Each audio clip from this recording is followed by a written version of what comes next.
நீங்கள் பார்த்துக்கிட்டு இருக்க இந்த வழிபாடு இல்லாமல் குளத்துக்கு நடுவில் இருக்கும் லிங்க திருமேனி இருப்பது திருவள்ளூர் மாவட்டம் மீஞ்சூர் பகுதியில் பெருங்காவூர் அப்படிங்கிற ஊரில்.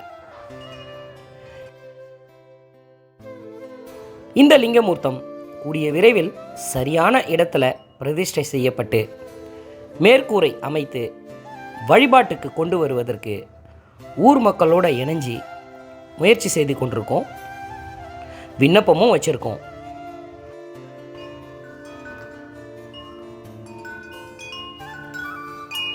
பல்லவர்கள் காலத்திய இந்த பழமையான திருமேனி வழிபாட்டிற்கு வந்து அனைவருக்கும் அருள் செய்ய இப்பதிவை பார்க்கும் நீங்களும் விண்ணப்பம் வையுங்கள்.